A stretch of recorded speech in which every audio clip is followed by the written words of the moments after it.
Hello everybody, this is Pastor Green. We're doing another Bible study, Exodus chapter 26. If you'd like me to come speak at your church or if you have any questions, you can email me, godsohman@gmail.com, or you can always comment below and ask me your questions.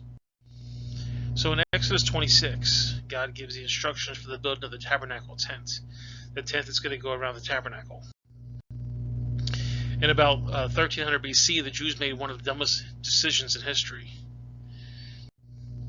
It says in Exodus 19, "And Moses came and called for the elders of the people, and laid before their faces all the words which the Lord commanded him," basically the Ten Commandments. "And all the people answered together and said, 'All that the Lord has spoken we will do.' And Moses returned the words of the people to the Lord. So Moses said, 'This is what God wants you to do. Here's the Ten Commandments.' And they said, 'Yep, no problem, we could do that.' The people should have said, 'Lord, that seems really hard. We're going to need help with that. We need your mercy.' But they said, 'Nope, we can do it.' And in fact, they said over, I think it was 3 or 4 different times, 'Yep, no problem, we can do it.' They heard God's law, and they said, 'No problem, we can do this.' And they built a tabernacle that they had to carry around the wilderness. And in the next 400 years, it showed everyone clearly that man cannot follow God's law. Romans 10:1 says, "Brethren, my heart's desire and prayer to God and Israel is that they might be saved. For I bear them record that they have a zeal of God, but not according to knowledge." So they really wanted to serve God, but they didn't have that knowledge. "For they, being ignorant of God's righteousness, and going about to establish their own righteousness, having not submitted themselves unto the righteousness of God. For Christ is the end of the law, for righteousness, for everyone that believeth. For Moses describeth the righteousness which is of the law, that the man which doeth these things shall live by them." So Moses gave them the law, and they told him, "No problem, we can do this." And in about 1000 BC, Solomon built a more permanent temple in Jerusalem. And the next 1000 years showed everyone clearly that man still could not follow God's law.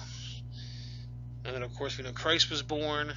Christ lived his life, suffered, died, buried, rose again, and God said, "I will take that punishment if you believe in me." And from this point on, God showed his people that he demanded perfection, which they are slow to admit they cannot offer him. And the Jews today, they don't have a tabernacle, they don't have a temple.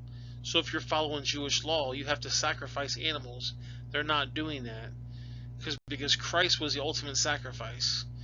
And they're reluctant to hear that. And God pretty much said, "Okay, you proud, stubborn Jews, if you really think you can keep my laws," and he clearly said 3 times now, "let's start out by building the tabernacle to offer sacrifices." Because God says there's got to be blood for the forgiveness of sins. And so they had to use this tabernacle. And they had to build this tabernacle and tear it down and move over 40 times that I know of in the Bible. Exodus 26, verse 1. "Moreover, thou shalt make their tabernacle with 10 curtains of fine twined linen, and blue, and purple, and scarlet. With cherubims of cunning work thou shalt make them. The length of one curtain shall be 28 cubits, and the breadth of one curtain 4 cubits. So they had to build this tabernacle. The tabernacle was the building there in the middle, and there was a fence around the outside of it, and the tabernacle was covered by a curtain.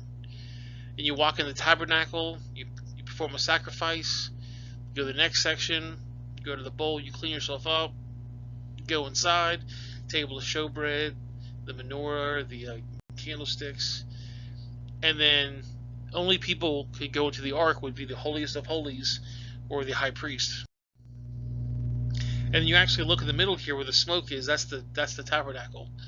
And God told everybody, "I want 3 tribes on the west side, 3 tribes on the north side, 3 tribes on the west side, east side." And if up from the sky, because of how many people were in these tribes, it made the shape of a cross. "And every one of the curtains shall have one measure. The 5 curtains shall be coupled together one another, and other 5 curtains shall be coupled to one another." So God's basically saying, "I want you to take this tent, and I want you to make it a very specific way, and it has to be done a specific way every single time you take this down and build it, because you want to follow God's laws. We're going to see if you can do it. And thou shalt make loops of blue among the edge of the one curtain from the selvage to the coupling. And likewise shalt thou make the uttermost edge of another curtain, and the coupling of a second. And a lot of people ask what a selvage is. Well, a selvage is just a way to fold and sew linen. If you look over there in the picture, this is a selvage. You fold it over, you sew it together, and that way it prevents it from fraying. Exodus 26:5. 50 loops shalt thou make to one curtain, and 50 loops shalt thou make in the edge of the curtain, that is the coupling of the second, and the loops may take hold of one another. And it shall make 50 teachers of gold, and couple the curtains together with the thatches, and it shall be a one tabernacle. And it shall make curtains of goat's hair to be a covering upon the tabernacle. 11 curtains shalt thou make. The length of one curtain shall be 30 cubits, and the breadth of one curtain shall be 4 cubits, and the 11 curtains shall be all of one measure. And they shall be coupled 5 curtains by themselves, and 6 curtains by themselves, and shall double the 6th curtain to the forefront of the tabernacle. So they basically had to make this tent that went on top of the tabernacle, and they had to have all these cherubims all around it. And it was actually put on a pedestal, so you could actually see that it was kind of raised up a little bit. And they had to build it exactly like God said, and assemble it exactly like God said. And they had to move it about 40 times over the next 40 years as they wandered through the wilderness.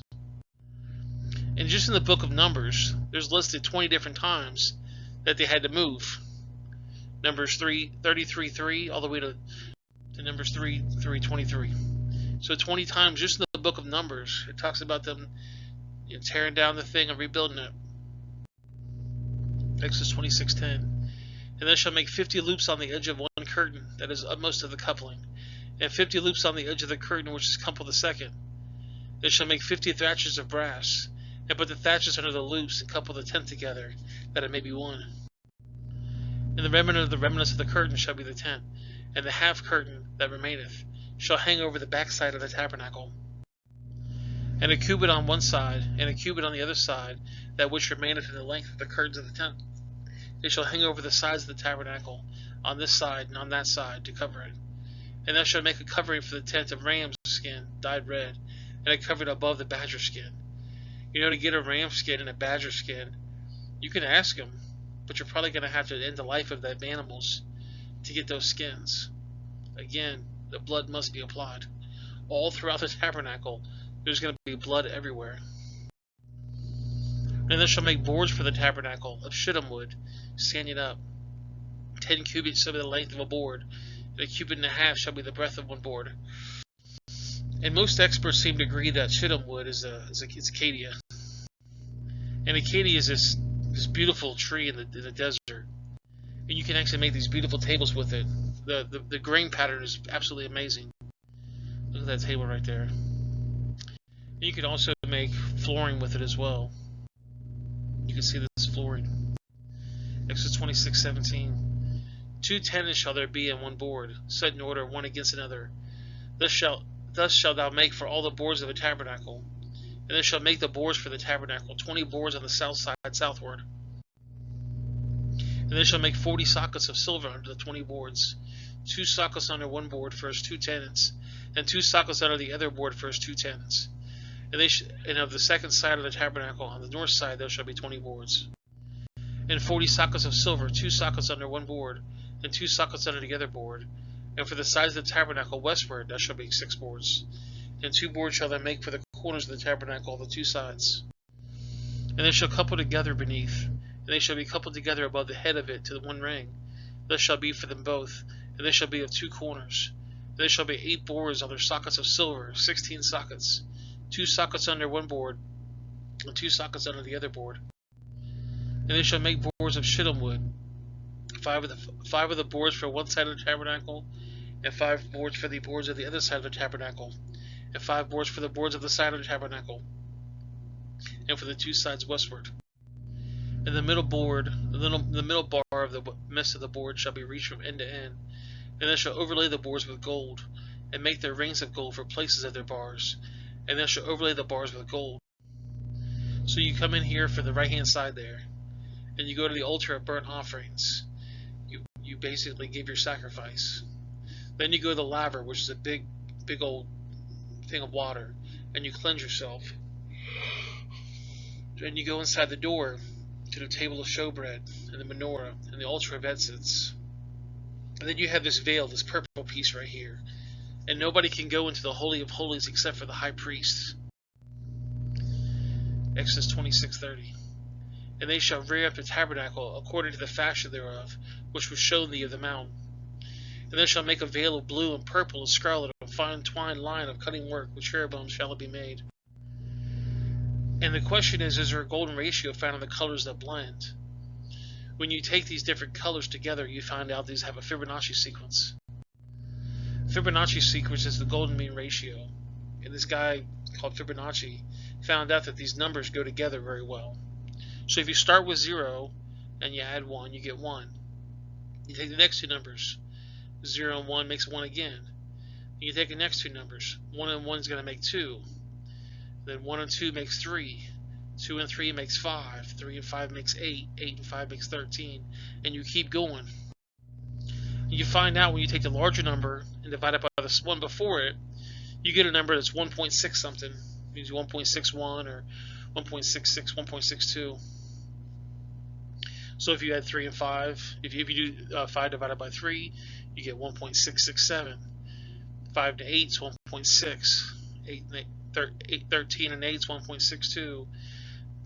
21 and 13 you get 1.6. You get this 1.6 number throughout the whole series, even when you go into the higher numbers.